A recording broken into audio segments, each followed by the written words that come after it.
Hello everyone, so welcome back to my channel.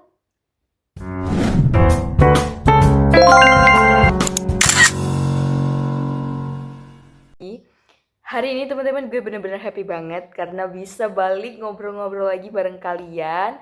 Dan gue pengen ngucapin terima kasih banyak untuk teman-teman yang from the beginning sampai saat ini terus support gue, terutama yang udah subscribe di channel ini. Hopefully channel ini bisa membawa manfaat untuk diri kalian secara personal, dan gue benar-benar yakin teman-teman setiap dari kita itu punya progresnya masing-masing untuk menjadi pribadi yang terbaik versi dirinya.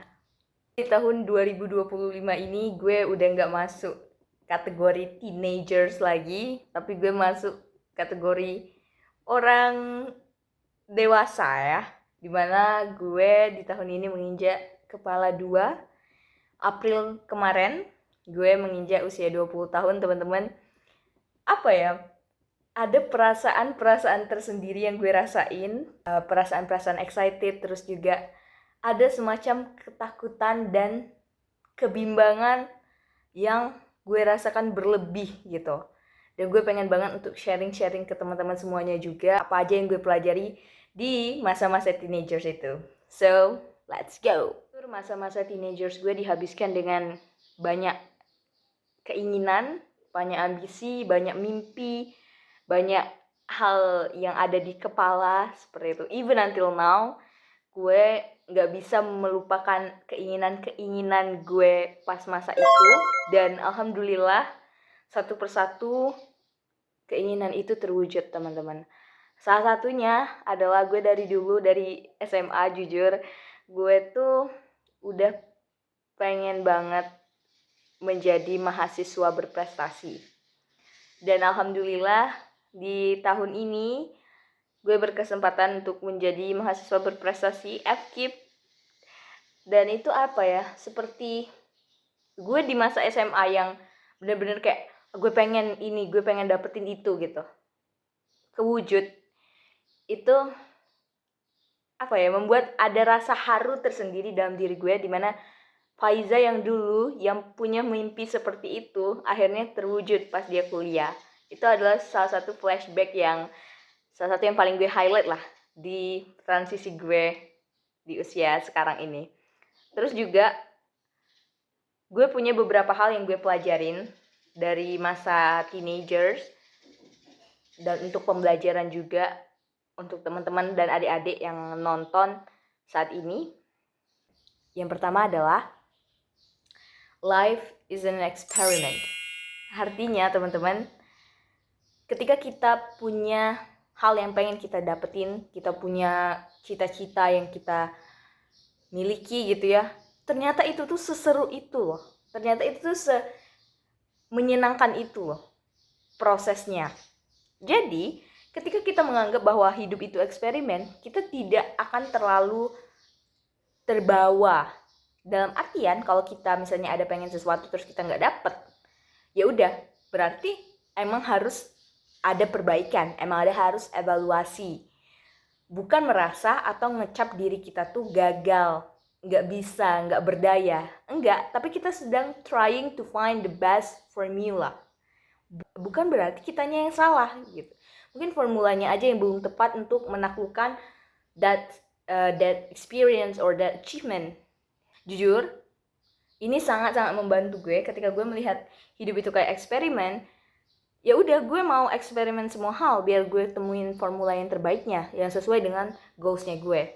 Jadi ketika gue berpikir seperti itu, gue nggak takut lagi untuk mencoba, gue nggak takut lagi gagal, gue nggak takut lagi untuk terlihat memalukan, gue nggak takut lagi dipandang orang sebagai orang yang terlalu ambisius, gue nggak takut lagi kayak dibilang orang apa hasilnya dari kamu mencoba itu dan seterusnya. Enggak, karena gue ngerasa dan perspektif gue hidup itu eksperimen, jadi gue mau mencoba setiap opportunity untuk menemukan formula, karena tujuan gue adalah bereksperimen dan nemuin formula yang tepat seperti itu. Sebenarnya mindset ini gue udah terapin semenjak gue SMA gitu. Karena waktu SMA itu jujur saja pressure-nya itu lumayan gede, karena mungkin masih semangat-semangatnya gitu ya. dan juga banyak hal yang mau didapetin, dipertahanin juga karena waktu itu ada sistem ranking dan seterusnya. Jadi emang butuh banget buat punya mindset seperti ini. Karena kalau enggak, kita yang bakal stres sendiri, kita yang bakal gue sedih, gue nggak dapet ini, gue orang yang tidak pintar, gue orang yang bodoh dan seterusnya. Tapi kalau kita punya mindset gini, kita bakalan lebih ikhlas ketika kita gagal dan kita akan lebih mudah mengevaluasi diri. Karena kadang ketika kita telah memberikan yang terbaik dalam suatu hal, itu tuh kayak ada blind spot tersendiri loh teman-teman.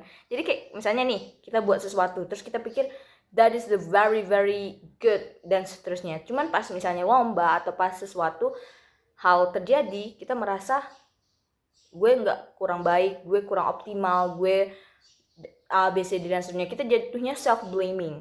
Jangan jadikan kegagalan itu sebagai ending dari semuanya. Jadi kalau teman-teman gak dapat sesuatu A, B, C, D itu teman-teman berarti dunia ini kiamat. Padahal begitu banyak jalan lain yang teman-teman bisa coba, yang teman-teman bisa pelajari lebih dalam untuk mendapatkan formula yang terbaik untuk diri teman-teman. Seperti itu. Terus yang kedua teman-teman, yang pasti kita semua alamin yaitu tentang rasa malas. Tapi gue punya cara sendiri tentang memandang rasa malas itu. Jadi pembelajaran yang kedua adalah you're not lazy, you just lost. Ini bener banget. Gue lupa ya, gue dapet ini dari mana, gue dapet insight ini dari mana. Tapi ini sangat interesting sekali.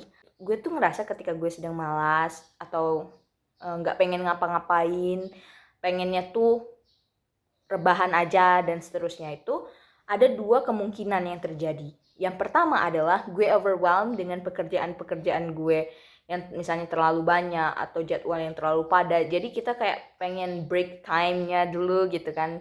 Atau yang kedua bisa jadi adalah kita tuh nggak tahu apa tujuan kita dalam hidup. Kita nggak tahu nahkoda kapal kita tuh mau dibawa kemana. Kita nggak punya peta kehidupan yang jelas sehingga kita nggak tahu arah dan kita tidak memanfaatkan sumber daya terbesar kita yaitu waktu.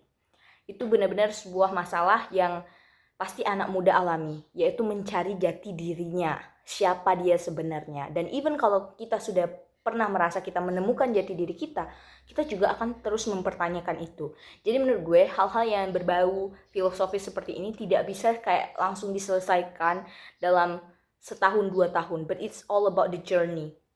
It's all about the process that you find who you really are gitu.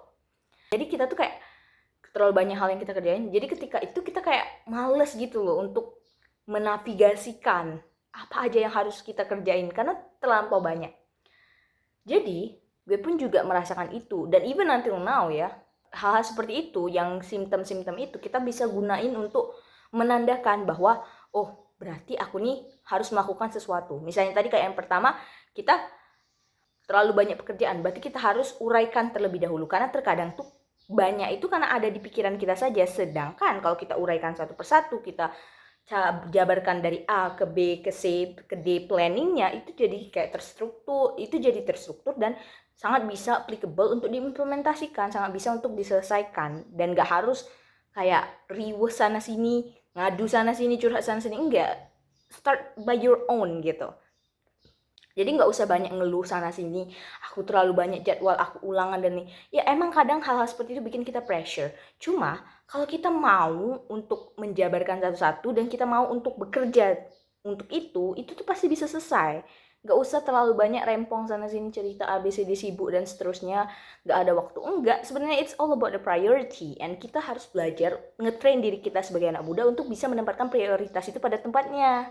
Seperti itu teman-teman. Poin 1 dan 2 itu kan berkaitan ya teman-teman. Nah, yang kedua, you're not lazy, you just lost.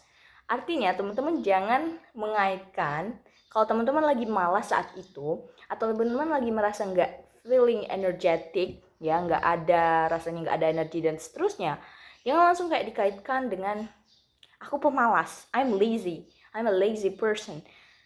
Enggak, karena kalau kita mengaitkan diri kita sebagai orang yang pemalas dan kita menganggap bahwa kita tuh adalah orang yang pemalas, maka kita akan malas ngapa-ngapain. Itu yang gue benar-benar rasain. Tapi ketika gue tahu identitas gue tuh nggak pemalas, gue rajin, gue cekatan, gue cerdas dan seterusnya, gue afirmasikan seperti itu, menyadari bahwa oh ini hanya state, bukan diri gue, bukan guenya yang pemalas, tapi fasenya gue lagi sedang tidak punya energi seperti biasanya.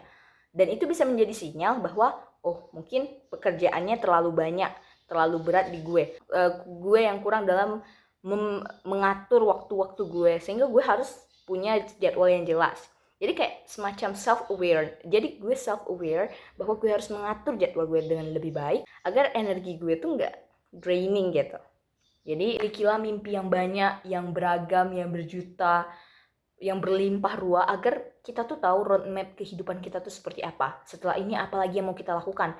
Ya, setelah ini, abis ini apa lagi yang mau kita peroleh? Apa lagi yang mau kita achieve dalam hidup. Jadi hidup kita tuh setiap hari semangat dan ketika kita punya satu keinginan yang kita mau capai, kita akan berpikir kan, memutar otak gimana caranya mendapatkan itu. Hal itulah, proses itulah yang membuat hari kita tuh terisi dengan aktivitas-aktivitas yang baik. Dan our ultimate goals, ingat, adalah jannahnya Allah, surganya Allah. Dan pelajaran ketiga yang gue tekankan bang, yang gue dapetin adalah focus on consequences, not punishment. Gue menyadari ya bahwa punishment itu hanya bagian dari konsekuensi. Kalau kita hanya berfokus pada punishment, maka kita mengerjakan sesuatu itu drive-nya adalah fear, ketakutan. Sedangkan kalau kita bilang itu konsekuensi, drive-nya adalah encouragement atau dorongan gitu. Atau force-nya itu dorongan, bukan fear. Sehingga ketika kita memiliki dorongan, maka kita nggak hanya berpikir tentang dampak jangka pendek, tapi juga jangka panjang. Kita ambil contoh misalnya, teman-teman memandang bahwa kalau kita nggak ngerjain tugas misalnya ya, kita bakalan lebih takut karena bakalan dihukum oleh dosen atau dihukum oleh guru atau dihukum oleh siapalah, A, B, C, D, dan seterusnya. Hal yang membuat teman-teman ngerjain tugas itu hanya karena ketakutan, fear. Sedangkan kalau kita berfokus pada konsekuensi, kita kan lebih punya dorongan yang kuat. Misalnya, teman-teman tahu misalnya konsekuensi dari ngerjain tugas adalah teman-teman bakalan banyak hal yang menghambat teman-teman, terutama, dan salah satu bagiannya yaitu dihukum oleh guru, dihukum oleh dosen. Terus yang kedua, teman-teman bakalan susah lulus misalnya kan. Itu kalau kita berpikir tentang konsekuensi, itu bakalan rentetannya jangka panjang. Terus juga misalnya teman-teman akan terbiasa untuk menunda-nunda pekerjaan, procrastinating. Jadi semua itu berkorelasi dan konsekuensi, nggak cuman punishment. Karena punishment itu hanya bagian dari konsekuensi yang teman-teman dapetin. Kalau konsekuensi berarti teman-teman membahas secara menyeluruh, jangka panjang, sampai akhir, hingga teman-teman berpikir ini bisa menjadi kendala teman-teman untuk lulus. Seperti itu.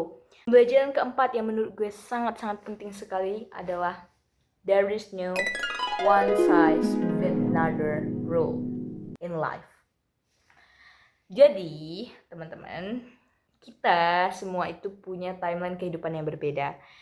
Background kita berbeda, tanggal lahir berbeda, nggak ada yang sama dari kita, sidik jari berbeda, ethnicity berbeda, dan semuanya berbeda. Ketika teman-teman melihat orang lain yang punya kehidupan yang baik, ya, yang hebat, yang luar biasa, yang teman-teman kagumi, teman-teman cobalah untuk bersyukur, karena teman-teman jadi ada bahan untuk berdoa. Mindset seperti itu yang gue baru apply sekitar pas gue turning 17 dan seterusnya. Mungkin sebagian orang akan merasa iri, merasa kayak kok bisa ya, dan seterusnya. Tapi cobalah ganti mindset itu, teman-teman. Yang gue realize adalah ketika gue melihat orang-orang sedemikian itu, dia keren banget, mulus banget jalan hidupnya dan seterusnya, gue belajar untuk mengubah pandangan bahwa alhamdulillah nih, gue jadi ada bahan untuk gue doain biar jadi kayak dia. Dan yang berikutnya adalah gue coba merasionalisasikan semua. Gue coba untuk merasionalkan perasaan gue juga. Karena teman-teman, sejujurnya kita tuh nggak pernah tahu apa masalah yang sedang dia hadapi. Apa hal yang sedang dia struggling juga di sana? Apa yang dia sedang hadapi? Pun misalnya teman-teman bilang nggak ada, teman-teman nggak tahu di kemudian hari orang ini tuh bakalan dapet cobaan apa. Kita nggak pernah tahu orang ini bakalan menghadapi gelombang apa dalam hidupnya, ya kan? Jadi jangan terlalu cepat kayak menyimpulkan bahwa dia hidup enak, dia hidup dia hidup enak, dia hidupnya nggak ada masalah. Jangan menyimpulkan seperti itu.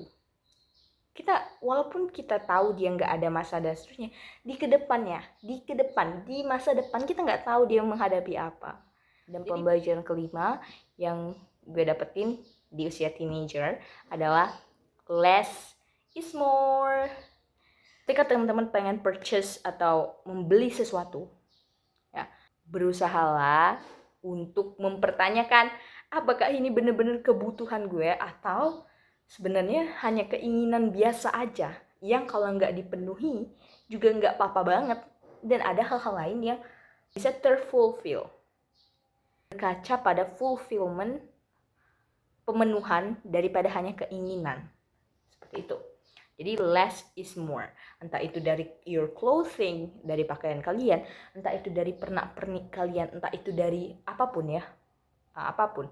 Yang gue rasain waktu dulu pas gue masa-masa sekolah adalah gue banyak banget membeli barang-barang yang lucu-lucu agar gue merasa bisa semangat belajar.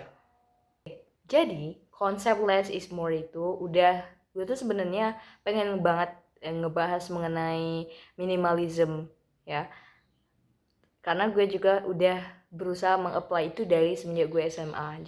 Jadi gue membeli barang-barang misalnya kayak jilbab ya, atau apa ini, sweater dan seterusnya, itu memang berdasarkan what I need, bukan hanya serta-merta kayak fast fashion yang semua item lo punya, tapi ketika berganti tren lo berganti lagi, lo cari lagi barang-barang lain. Menurut gue hal-hal seperti itu tuh kurang fulfill ke diri gue. Jadi gue membeli itu hanya by something that is trendy gitu, bukan what I need, what actually really suitable for me. Apa yang membuat gue nyaman, apa yang membuat gue merasa bahagia ketika gue pakai pakaian tersebut, merasa nyaman ketika memakai itu, bukan hanya tentang mata-mata orang lain yang melihat gue apakah keren atau enggak. Jadi kalau sudut pandangnya dirubah sedemikian itu, kita bakalan lebih menyadari bahwa sebenarnya yang kita butuhkan itu enggak sebanyak keinginan kita. Terus mungkin teman-teman bingung, kadang aku nggak tahu keinginanku tuh jadi kayak kebutuhan. Nah, itulah teman-teman, ketika kita sudah terbiasa memenuhi keinginan-keinginan kita hanya karena kita ingin, ya, tapi kita tidak memikirkan konsekuensinya, kita tidak memikirkan, kita masa bodoh dengan uang kita hambur-hamburkan, kita terbiasa seperti itu, jadi kita tidak bisa lagi membedakan antara mana keinginan dan mana kebutuhan. Kalau teman-teman berada pada fase ini, cobalah teman-teman untuk sejenak meninggalkan kebiasaan teman-teman menarik napas terlebih dahulu sebelum check out barang, menarik napas terlebih dahulu sebelum beli baju yang lucu-lucu, beli mainan-mainan yang gemas-gemas. Cobalah menarik napas sebelum memutuskan sesuatu. Itu menurut gue hal yang paling oke untuk menetralkan antara ketidakmampuan teman-teman memilih antara kebutuhan ataupun keinginan belaka, seperti itu. Dan pembelajaran yang terakhir adalah be aware of your spare time. Jadi waktu luang itu sangat baik dan sangat berbahaya. Kenapa gue bilang seperti itu? Gue ingat banget waktu itu gue pernah ngisi kayak seminar gitu di sekolah tentang public speaking dan seterusnya. Terus gue nge-highlight ini bahwa kita tuh punya banyak banget waktu luang, tapi kita yang tidak bijak dalam mengelolanya. Karena kita merasa waktu luang itu hal yang biasa, bukan hal yang luar biasa. Jadi gue realize sekarang, ketika gue turning 20, bahwa dari dulu gue tuh gak pernah setuju dengan statement ini, time is money.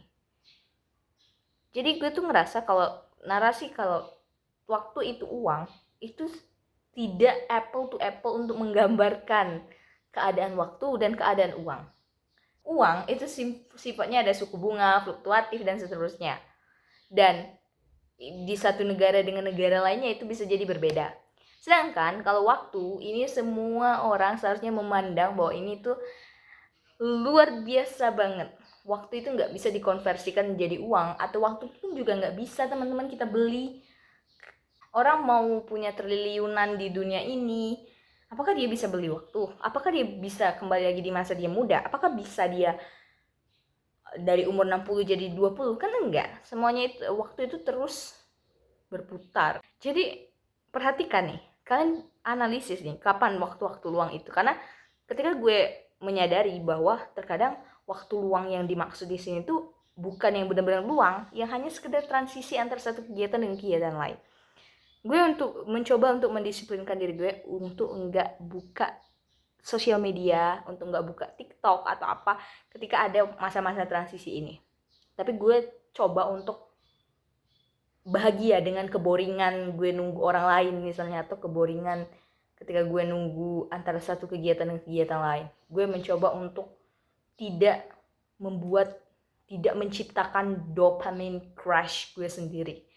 Gue nggak ingin diri gue tuh terroller coaster dengan dopamin kalau gue buka sosial media, kalau gue buka TikTok, kalau gue buka IG. Bukan gue bilang itu buruk ya, dalam artian ya we need social media, kita butuh itu sangat penting. Cuma kita harus aware bahwa walaupun itu gratis ya, di sana itu gratis, kita bisa download IG dengan sebebasnya, kita bisa download TikTok bukan dengan bayar ya, nggak ada uang per bulannya harus kita keluarkan kecuali kuota. Tapi kita yang menjadi aset utama di sana, diri kita. Jangan habiskan waktu kita yang sangat berharga itu untuk hal yang tidak penting, hal-hal yang kita tuh bisa nggak lakukan itu. Usia yang ke-20 ini sebenarnya banyak hal yang gue pikirin yang saat ini ada di benak gue. Kayak misalnya tuh gue tuh bimbang. Gue tuh juga menyadari bahwa kebimbangan itu tuh nggak apa-apa banget loh. Pertanyaan yang selalu ada, apakah ini jalan yang benar? Apakah ini jalan yang tepat? Sebenarnya pertanyaan-pertanyaan itulah yang membuat kita hidup. Itu yang benar-benar gue sadarin. Pertanyaan-pertanyaan yang ada di benak kita itulah yang membuat kita tuh hidup. Yang membuat kita harus selalu ditemukan jawabannya saat ini. Ataupun bisa jadi kita nggak pernah temu jawabannya. Karena itulah jawabannya. Tidak ada sesuatu yang benar-benar pasti kecuali ketidakpastian itu sendiri. Gue juga berharap teman-teman di luar sana yang saat ini sudah menginjak usia yang transisi banget nih, udah lagi nggak belas-belasan, nggak teenager lagi, dan jadi orang dewasa, harus siap dengan adventure-nya kita sendiri. Kita harus siap dengan struggle yang kita punya. Kita harus siap dengan semua gelombang yang akan kita hadapi. Dan gue yakin kita semua bisa melewati apa yang menjadi tantangan tersebut. Alright everyone, I think that's all for today. Thank you very much for listening to me. And gue berharap di next video kita bisa bahas hal yang seru-seru lainnya. And don't forget to put your aspiration in the comment section. Don't forget also to like, comment, and subscribe. And thank you very much for watching. See you in the next video. Bye-bye. Assalamualaikum.